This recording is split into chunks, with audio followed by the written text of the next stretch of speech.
There is a love story. इस्लाम की जो पिक्चराइजेशन है ना, उसमें मियाँ बीवी की एक लव स्टोरी है जो शादी से पहले नहीं शुरू होती, शादी के बाद शुरू होती है। वो अकद के बाद जो है ना, निकाह के बाद होती है। अब ये भी सब्जेक्टिव सवाल है, अगर कोई पहले से पसंद करता था और उसने निकाह कर लिया, व्हाट्सएवर, हम इसको जरा इस्तिस्ना कर लेते हैं, स्टोरी वो भी इन्वॉल्व है कि उनकी लव स्टोरी होगी जो इमोशनली फीलिंग बेस्ड और एक दूसरे की तरफ रगबत है, कनेक्शन है, एहसास है, और एक उसके अंदर एक यानी एक फीलिंग बेस्ड ऑब्जेक्टिव है उनका, और दूसरा एक मोहब्बत बेस्ड है और एक एहसास बेस्ड है। तो अक्सर जोड़ों में एहसास नहीं होता एक दूसरे का, लेकिन लगाव होता है, और अक्सर जोड़ों में लगाव होता है और एहसास नहीं होता, और कहीं एहसास बहुत होता है एक दूसरे का, मतलब आपके लिए मेरा ऑलवेज देयर, मगर वो लगाव और लगन और वो लव नहीं होगा। So you have to achieve love and you have to achieve the sensitivity of love and care, that's the word. Okay, so आपने पूरे कॉन्सेप्ट को दो एलसीएम में तोड़ दिया है कि एक मोहब्बत है, मैं इज्जत इसलिए नहीं लेके आ रहा इसमें, जो कहते हैं ना रिस्पेक्ट नहीं, respect will happen because of something. Okay, respect is a consequent even between you and me. If I love you and I don't care about you, तो यू विल सी ये डिफरेंट होगा। But if I care about you, I can care about you, I can care about your needs and stuff like that, but I don't love you, I can still care for someone who I don't love. मैं किसी इंसान का एहसास रख सकता हूँ जिसके लिए मेरे दिल में मोहब्बत नहीं है, और मैं किसी इंसान से मोहब्बत कर सकता हूँ, meanwhile I can be selfish enough कि मुझे केयर नो। ये दोनों है ना, ये मुवद्दत और रहमा, मेरे ख्याल से इसको इस तरह लेके चलेगा। ठीक है, लेकिन एक आपने रिलेशनशिप को दो पैरामीटर्स पे डिस्ट्रीब्यूट कर दिया, मोहब्बत और केयर के ऊपर, उसमें रिस्पेक्ट, इज्जत, सारे सेकेंडरी आ गए उसके अंदर। लेकिन सवाल वही है, सुनो आपके नजदीक क्या कोई मॉडल मैरिजेस एग्जिस्ट करती हैं? हाँ, डेफिनेटली। या everybody has its own journey और उसके अंदर कॉम्प्रोमाइजेस, सैक्रिफाइसेस, परेशानियां, स्ट्रगल, नहीं, ये मॉडल मैरिज के अंदर ही प्रॉब्लम्स हैं। तो मैं वही समझना चाह रहा हूँ ना कि मॉडल मैरिज जो है वो क्या है, दुनिया के सैक्रिफाइस किसकी तरफ से होगा, इनिशिएटिव किसकी तरफ से होगा? देखिए, सबसे पहली बात ये कि हमें इस बात की इनिशियल तरबियत करने की जरूरत है कि शादी जो है ना, वो एक्चुअली किसकी हो रही है, और ये शादी होने के बाद इस बॉन्ड का लीगल पेटेंट कौन है, इसका असल कौन है, इसका पेटेंट कौन है जो उसको लीड कर रहा है। तो ये डिसाइड करना बहुत जरूरी है। तो हम इसमें ये नहीं कहते कि मर्द और औरत जो है उनमें कोई फर्क है इक्विटी या इक्वालिटी के लिहाज से, हम इस बहस में जाना ही नहीं चाहते। लेकिन ये घर जो है ना, ये घर जो है ये मर्द का है, कव्वाम उसे बनाया गया ना। तो अगर तो ये मैरिज फेल होती है, अगर मैरिज फेल होती है, तो ये असल नुकसान किसका है, ये बड़ा डिसाइड करना बहुत जरूरी है। अगर एक घर टूटता है तो ये जानना बहुत जरूरी है कि असल नुकसान किसका है। असल नुकसान दोनों का है, दोनों का ही है, लेकिन ऑफिशियली जिसके नाम से ये सिस्टम शुरू हुआ था, जो एंड में जिस पे सबसे ज्यादा टोल जिसे लेना है, वो मर्द को लेना।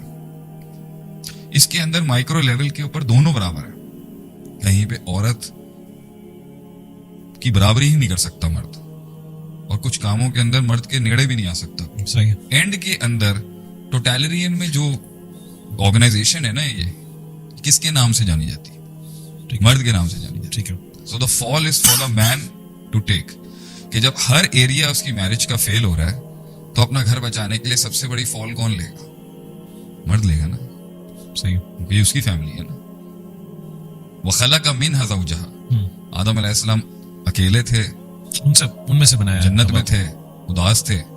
अल्लाह ने उनकी लोनलीनेस को दूर करने के लिए उन्हें एक बेगम दी, एक पाक बीवी दी।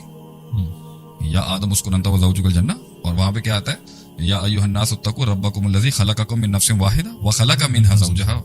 तो उनमें से उनकी बीवी बनाई गई। So it's a story of a man, and then Allah gifted the man with the gift of family.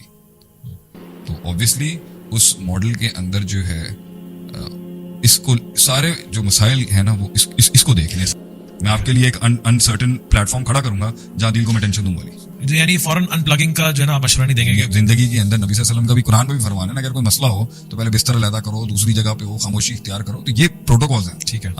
किसी को इंसान बनाने के प्रोटोकॉल होते हैं कि आप उसका कंफर्ट जोन और कन्वीनियंस लेते हो उससे थोड़ी सी। तो अगर उसे किसी भी लेवल, अगर ज्यादा अच्छी स्ट्रॉन्ग रिलेशनशिप होगी तो वही एहसास कर लेगा। अगर नहीं हो रहा होगा तो फिर आपका रिजॉर्ट आता है कहीं। इसलिए मैं लोगों को अक्सर, ज्यादातर बच्चियां मुझसे अपने मसाइल पूछते, मैं कहता हूँ तलाक तो 1 साल बाद भी दे सकते हैं ना, ग्रेस पीरियड दे दे इसको 1 साल का। अब इस 1 साल के अंदर 12 साल 15 साल की मैरिज जैसे चलेगी ना, वैसे नहीं चलानी। अपने सही है। उस्ताद से सबक ले, अब इसको चेक ले, अब आंखें जो है ना गाड़ के देखती रहे इसको, जस्ट क्रिएट कि अगर दम हुआ मैरिज में तो आएगा वापस। यही रिश्ते का दम होता है, जिसका चेक जब लेते हैं ना, ये हमारे बीच में भी हो सकता है कि अगर मैं स्ट्रिंग खींचूंगा और इतना दम था, वापस मेरे लिए आएगा नहीं आएगा। तो जो आया ही नहीं कभी, ये है जुमला किसी के लिए, जो आया ही नहीं कभी वो कभी था ही नहीं तुम्हारा। लेकिन एक पोर्शन, एक डोमेन जिंदगी का ऐसा है इंसान की कि अगर वहां पर सुकून ना हो तो अक्सर चीजें बेमाना लगती हैं कि आपके पास बहुत ज्यादा जायदादें हो, पैसा हो, लेकिन घर में सुकून ना हो। आपके पास सेहत हो, आपके पास इज्जत हो, शोहरत हो, लेकिन आपके घर में सुकून ना हो। तो आज हम थोड़ा घर के ऊपर बात करना चाहेंगे कि लोगों के बहुत सारे नैरेटिव्स हैं, मीडिया भी है, मेन स्ट्रीम पे भी काफी सारे ड्रामे चलते हैं और उसमें भी एक चीज पोर्ट्रे की जाती है मूवीज के अंदर। बचपन से हम देखते आ रहे हैं कि हर इंडस्ट्री जो है वो एक ग्लैमराइज करती है घर को, कि असल में जो रेस है वो एक खूबसूरत घर तक पहुंचने की है। मूवीज के अंदर भी एक हीरो है, फिर उसको किसी से मोहब्बत होगी, उसके बाद जो है मोहब्बत होने के बाद मूवी खत्म हो जाएगी। ड्रामे भी इसी पे हैं कि भाई बड़ी एक स्ट्रगल है पहुंचने की, किसी से मिलने की तरफ है उसके बाद।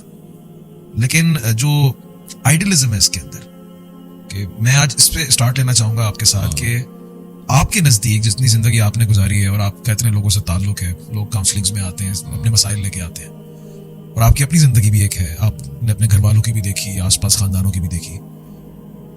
Is there a model marriage जो आप समझते हो? एक तो हमें बताया ना कि अंबिया की है, हज़रत आयशा रज़ी अल्लाह ताला अन्हा की एक जिंदगी है, खदीजा रज़ी अल्लाह ताला अन्हा की जिंदगी है।